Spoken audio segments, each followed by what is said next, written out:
The Galactic Council's emergency session had been called for the third time that month, and Ambassador Madison Chun was getting tired of the concerned looks from her alien colleagues.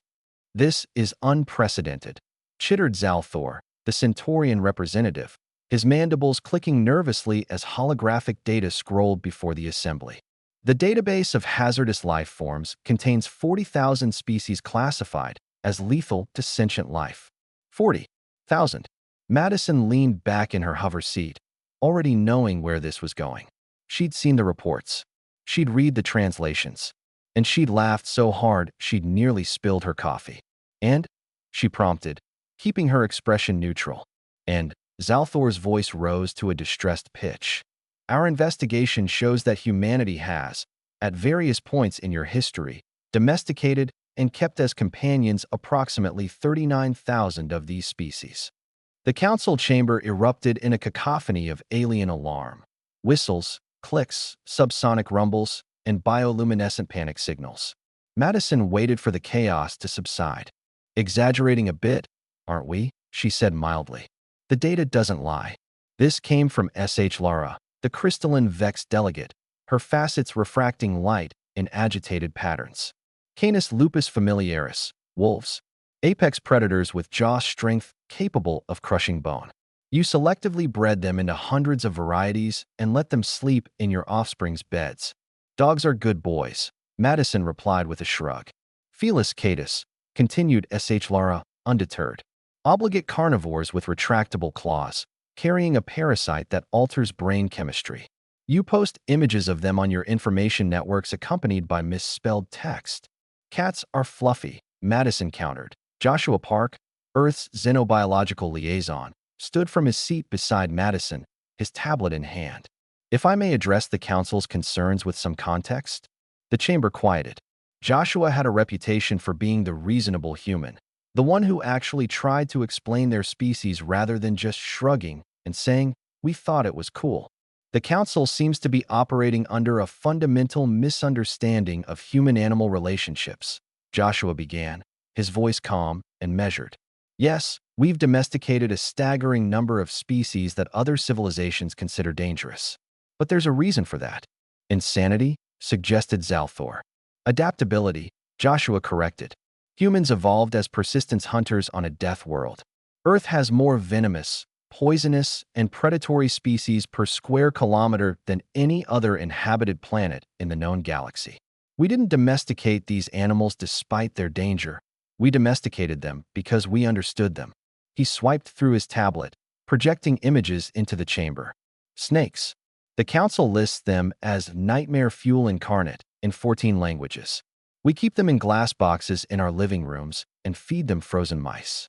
Spiders. You've classified them as small demons with too many eyes. We let them live in corners of our homes because they eat insects. You let the small demons stay in your dwellings." S.H. Lara's light patterns flickered in disbelief. "They pay rent in pest control," Madison interjected. Joshua continued. "Horses, powerful enough to crush your skull with a kick. We ride them. We teach our children to ride them. Eagles, hawks, falcons, birds of prey with talons designed to pierce and tear. We train them to hunt with us." "This only proves our point," Zalthor protested. "Your species has a pathological need to befriend death." "No," Madison stood now, her voice firm. "We have a pathological need to understand life. Every species you've listed as too dangerous to approach is one we've studied, lived alongside, and in many cases, formed genuine bonds with." She walked to the center of the chamber, commanding attention. "You want to know the real reason we've kept 39,000 deadly species? Because we recognize that deadly is just a matter of perspective. A bear is deadly if you threaten its cubs. A shark is deadly if you're bleeding in its territory. A human is deadly if you threaten their pack. But you keep pack hunters as pets," Zalthor insisted. "We are pack hunters," Joshua said quietly. "That's why it works." The chamber fell silent. Madison pressed on. "You've all been so focused on the danger that you missed the point. We don't keep these animals because we've conquered them or controlled them.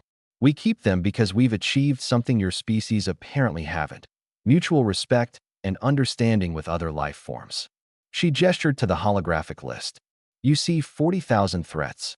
We see 40,000 potential friends.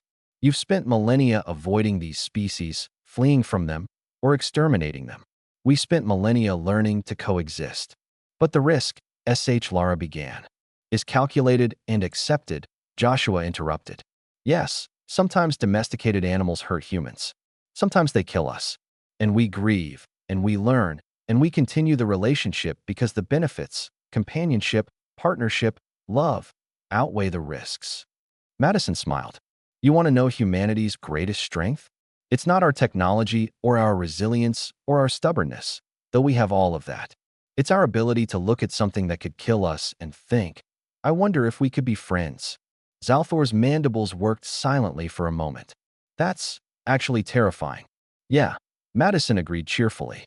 But it's also why, when the Krolex hive invaded the Outer Rim, we showed up with war dogs, combat-trained eagles, and cavalry units mounted on creatures you'd classified as certain death on 4 legs. It's why our soldiers deploy with emotional support animals that your species won't even look at, Joshua added. And it's why, despite being the newest members of the Galactic Council, we've successfully negotiated peace with 16 previously hostile species. We don't see monsters. We see beings with needs, fears, and the potential for connection. The council chamber remained quiet, the assembled aliens processing this perspective. Finally, Lara's crystalline structure chimed thoughtfully. The remaining 1,000 species on the list, the ones you haven't domesticated, Madison and Joshua exchanged glances and matching grins. Give us time, Madison said. We're working on it. The council adjourned in various states of existential confusion, leaving the 2 humans alone in the vast chamber. Think they understood? Joshua asked. Madison laughed. Not even a little. But wait until they find out about Australia. Oh God, don't tell them about Australia yet. They're not ready.